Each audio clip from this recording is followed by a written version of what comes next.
दोस्तों नमस्कार। दोस्तों, ये लास्ट पार्ट है रेशनल और इरेशनल नंबर्स का, जो कि 1D एक्सरसाइज है आईसीएसई बोर्ड की 9th क्लास के स्टैंडर्ड की। इसके अंदर जो 19 क्वेश्चन दे रखा है वो x की वैल्यू गिवन है, x is equal to 3 plus में √8, और हमें फाइंड आउट करनी है इसकी वैल्यू, फाइंड आउट करनी है इसकी वैल्यू, फाइंड आउट करनी है। ये क्वेश्चन पुट अप किया हुआ है आपसे।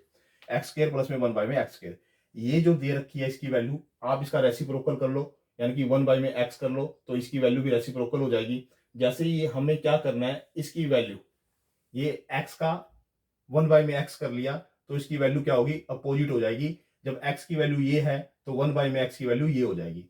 अब फर्स्ट ऑफ ऑल हमें क्या करना है, इसका रेशनलाइजेशन करना है। इस जैसे न्यूमेरिकल को कैसे सोल्व करना है, ये स्टेप बाय स्टेप है। आपकी जो ये वैल्यू आई है, ये एक्स की ये गिवन है, इसका रेसिप्रोकल कर लो 1 बाई में एक्स, तो ये भी 1 बाई में हो जाएगा। अब इसका रेशनलाइजेशन किया, रेशनलाइजेशन करने का तरीका क्या है, यानी कि डिनोमिनेटर को देखना होता है। ये जो साइन है प्लस का, इसका माइनस करके न्यूमिनेटर से भी मल्टीप्लाई कर दो और डिनोमिनेटर से भी मल्टीप्लाई कर दो। अब ये ऊपर ये है और 1 है, इसकी मल्टीप्लिकेशन करेंगे तो यही का ये आ जाएगा। नीचे बन रहा है ए प्लस में भी और ए माइनस में भी। मैं बार बार बता रहा हूँ, ए माइनस में भी और ए प्लस में भी। इसको हम किसके इक्वल लिख सकते हैं, ए स्क्र माइनस में बी स्क्र, इसके इक्वल लिख सकते हैं। तो ये नीचे लिख दिया 3 का स्क्र और माइनस में √8 का स्क्र। ठीक है, ये ऐसे कैसे हमने ऊपर लिखा, नीचे क्या आया, 3 का स्क्र 9 आ गया, और इसको इससे कट कर देंगे तो 8 रह गया, यानी कि डिनोमिनेटर में कुछ नहीं बचा, 1 बचा। यानी कि 1 बाय में एक्स की वैल्यू, यानी कि 1 बाय में एक्स की वैल्यू ये आ गई आपकी, यानी कि 1 बाय एक्स की वैल्यू ये आ गई। 1 बाय एक्स की वैल्यू ये है हमारे पास, यानी कि इसकी वैल्यू हमारे पास ये आ गई, ये वाली, और एक्स की वैल्यू ये है।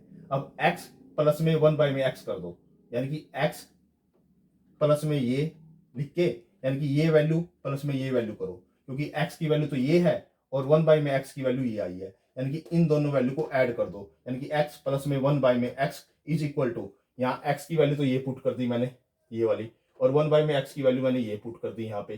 ठीक है, यानी कि x की वैल्यू इतनी आ गई, ये x की वैल्यू है, ये 1 बाई में x की वैल्यू है। ठीक है, मैंने पुट कर दी। अब मुझे क्या करना है, यहाँ पे क्या कटता है, देखो √8 से ये √8 कट जाएगा, 3 प्लस में 3 6 हो जाएगा, ये वाली वैल्यू, इसकी वैल्यू ये आ गई।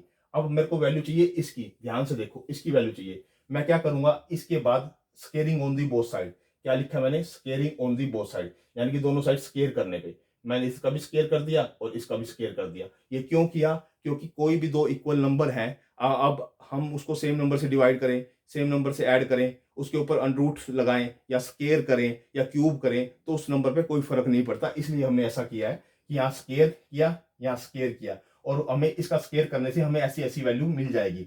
तो इसका स्केयर और इसका स्केयर, इसका स्केयर लिख यहाँ लिख दिया और इसका स्केयर यहाँ लिख दिया। अब इसमें फॉर्मूला लगाओ, कौन सा,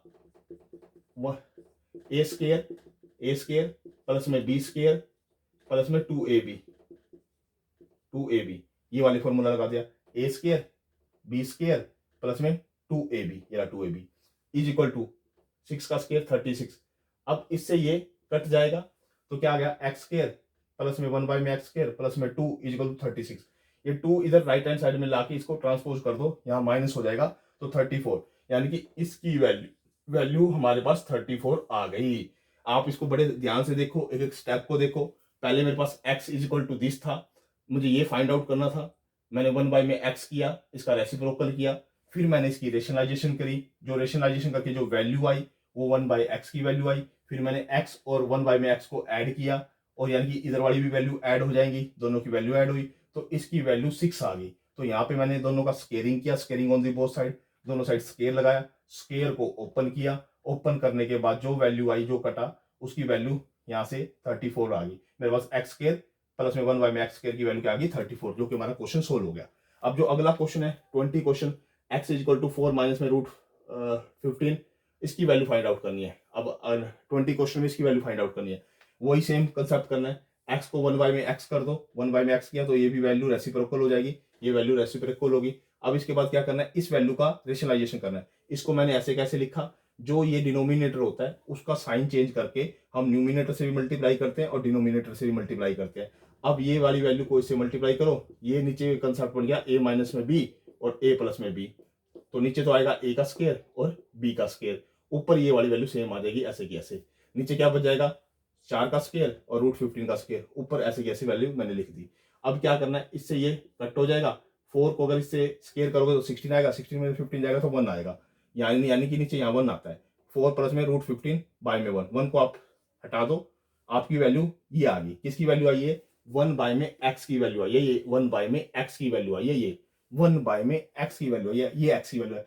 इन दोनों को ऐड कर दो, x और 1 बाय x को मैंने ऐड किया तो x की वैल्यू लिखेंगे यहाँ पे, ये x की वैल्यू लिख दी मैंने, ये x की वैल्यू है ये वाली, और 1 बाय में x की वैल्यू जो हमने निकाली थी ये वाली, उसको दोनों को ऐड कर दिया राइट हैंड साइड पे, इसको और इसको ऐड कर दिया। अब अगला स्टेप क्या है? x प्लस में 1 बाय में x ऐसे कैसे लिखा?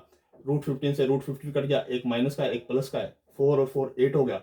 अब यहाँ पे क्या करो? Squaring on the both side. क्या करो? Squaring on the both side, दोनों साइड स्केयर किया। यहाँ पर फॉर्मूला लगाओ a प्लस में b का होल स्केयर, क्या a स्केयर प्लस में b स्केयर प्लस में 2ab, 2ab a के स्थान पर ये है, b के स्थान पर ये है 2ab, यहाँ से x कट जाएगा, यहाँ पे 8 का स्केयर कितना है? 64। अब इस वाली वैल्यू के इक्वल 64 आ गया, यानी कि 64 आ गया। अब 2 उधर जाके क्या हो जाएगा? माइनस हो जाएगा, यानी कि x स्केयर प्लस में 1 बाय में x square is equal to 62 आ जाएगा इसका आंसर। यानी कि ये स्टेप आप देख लो, ये क्वेश्चन मोस्ट इंपोर्टेंट है। अगर एग्जामिनेशन पॉइंट ऑफ व्यू से देखा जाए तो ये क्वेश्चन आने के चांसेस होते हैं कि अगर आपको कोई x दिया हुआ है, इस तरह की कोई वैल्यू निकालनी है, x दिया हुआ है, इस तरह की कोई वैल्यू निकालनी है। ये जो 8th पार्ट था वीडियो का वो भी कंप्लीट हो गया है। दोस्तों इसको बार बार देखो, अपने दोस्तों के साथ शेयर करो, आगे फॉरवर्ड करो, ताकि उनको भी इस तरह के कंसेप्ट की नॉलेज हो जाए। धन्यवाद।